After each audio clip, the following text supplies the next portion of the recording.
बड़ों को प्रणाम, छोटों को स्नेह और आशीष। मैं हूँ राजेश त्रिपाठी। स्वागत है आपका मेरे चैनल धर्म दर्पण में। धर्म दर्पण में हम आपको विविध प्रकार के धार्मिक प्रसंग सुनाते हैं। आज का प्रसंग है जिसका हमने शीर्षक रखा है कलयुग में आगे क्या होगा, जानकर आप चौंक जाएंगे। यह तो सभी जानते हैं कि कुल 4 युग हैं, सतयुग, त्रेता, द्वापर और कलियुग। अभी कलियुग चल रहा है जिसके 5000 वर्ष बीत चुके हैं और इसका प्रथम चरण चल रहा है। आपने अक्सर पंडित जी से जब कभी कोई पूजा अनुष्ठान कराया होगा तो उन्होंने संकल्प पाठ करते हुए यह शब्द भी कहा होगा, कलियुगे कलि प्रथम चरणे, अर्थात अभी कलियुग का प्रथम चरण चल रहा है। कलियुग की पूरी अवधि 4,32,000 वर्ष है। माना कि अभी कलियुग के लाखों वर्ष बाकी हैं, लेकिन इसका असर तो अभी से दिखने लगा है। लोगों के आचार व्यवहार में सतता का अभाव, धर्म कर्म के प्रति उदासीनता और विमुखता और अनाचार का अंतहीन दौर इसके प्रत्यक्ष प्रमाण हैं। वैसे कलियुग में आगे और क्या क्या होगा ये जानकर आप चौंक जाएंगे। कलयुग को लेकर तरह तरह की बातें होती रहती हैं। इसे लेकर कुछ लोग चिंतित भी दिखाई देते हैं कि आने वाला समय कैसा होगा। हम आपको यह बताएंगे कि कलयुग में आगे क्या क्या होगा, कब और कैसे होगा कलयुग का अंत। इसका उल्लेख अनेक धर्म ग्रंथों में मिलता है। जैसे ब्रह्म वैवर्त पुराण में कलयुग के बारे में उल्लेख मिलता है। कलयुग का प्रभाव अभी से दिखने लगा है, अभी से अधर्म फैलना शुरू हो गया है। ऐसे में अब लोगों ने एक दूसरे पर भरोसा करना बंद कर दिया है। कलयुग में ऐसा समय भी आएगा जब इंसान की उम्र बहुत कम रह जाएगी, युवावस्था समाप्त हो जाएगी।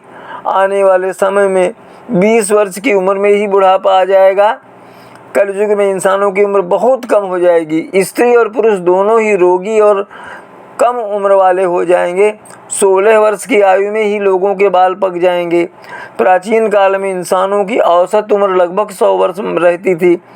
उस काल में 100 वर्ष से अधिक जीने वाले लोग भी हुआ करते थे, लेकिन आज के समय में इंसानों की औसत आयु बहुत कम हो गई है। यह भी उल्लेख मिलता है कि कलयुग में पुरुष स्त्रियों के अधीन हो जाएंगे। घर परिवार में स्त्रियों की ही बात चलेगी।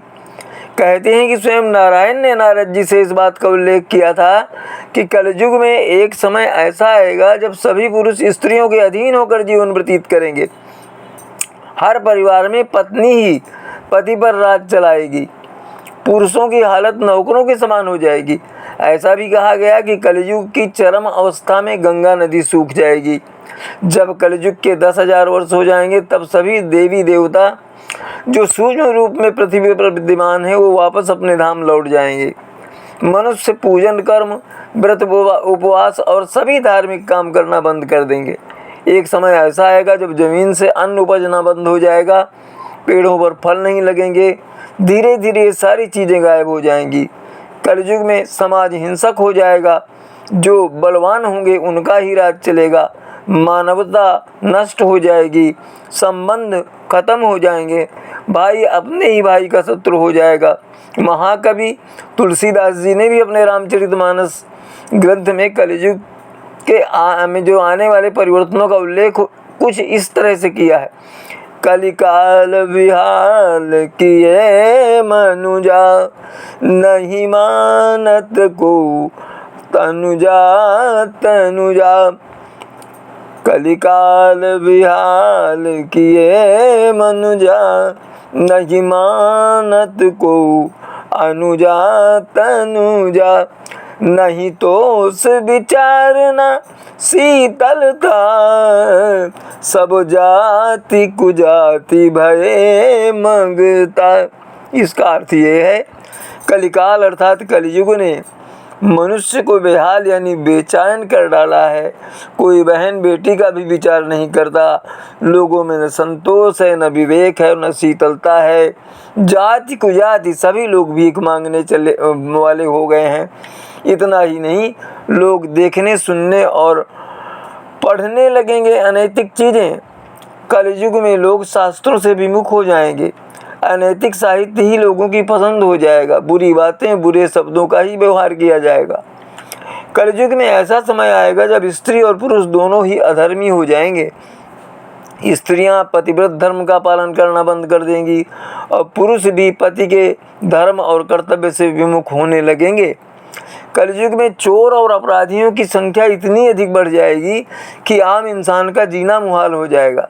लोग एक दूसरे के प्रति हिंसक हो जाएंगे और सभी पाप में डूब जाएंगे। कलयुग के अंतिम काल में भगवान विष्णु का कल्कि अवतार होगा। यह अवतार विष्णु यश नामक ब्राह्मण के घर होगा और संबलपुर में, उत्तर प्रदेश के संबलपुर में होगा ये अवतार। भगवान कल की सभी अधर्मियों का नाश करेंगे। भगवान कल की केवल 3 दिनों में पृथ्वी से समस्त अधर्मियों का नाश कर देंगे और बहुत सालों तक विश्व पर शासन कर धर्म की स्थापना करेंगे। युग के अंत में ऐसे आएगा प्रलय। कलयुग के अंतिम समय में बहुत मोटी धारा से लगातार वर्षा होगी, जिसे चारों ओर पानी ही पानी हो जाएगा। समस्त पृथ्वी पर जल हो जाएगा और प्राणियों का अंत हो जाएगा।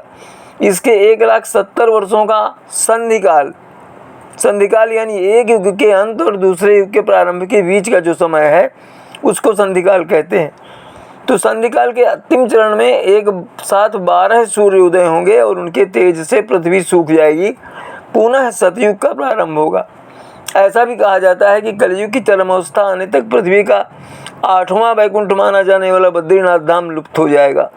कलयुग के अंतिम चरण में भगवान विष्णु का कल्कि अवतार होगा। ये अवतार जैसा कि बताया हमने विष्णु नामक ब्राह्मण के घर में उत्तर प्रदेश में संभल में होगा।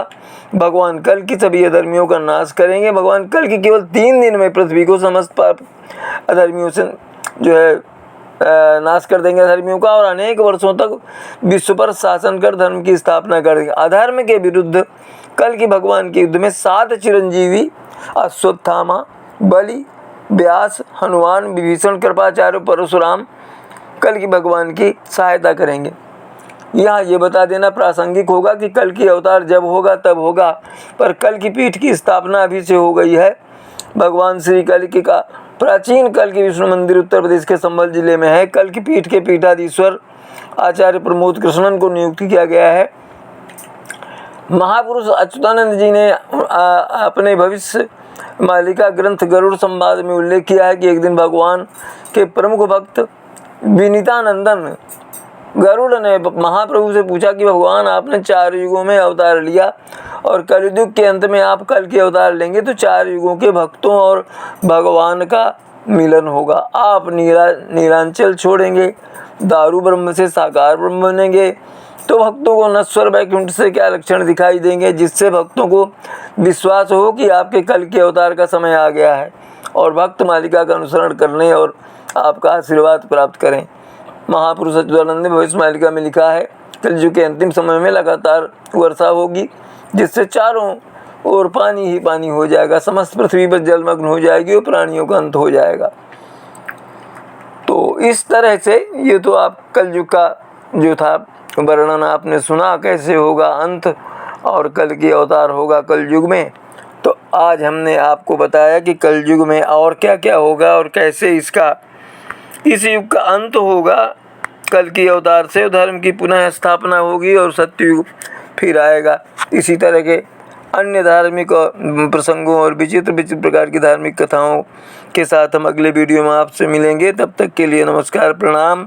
आप सब परिवार स्वस्थ, सुरक्षित और सानंद रहें, यही हमारी कामना और प्रभु से प्रार्थना है। हमारे चैनल धर्म दर्पण का इसी तरह समर्थन करते रहें और इसके वीडियो जो हैं अपने बंधु बांधवों में साझा करते रहें, यही हमारा आग्रह है। आज यहीं तक, मिलते हैं अगले वीडियो में। तब तक के लिए नमस्कार, प्रणाम।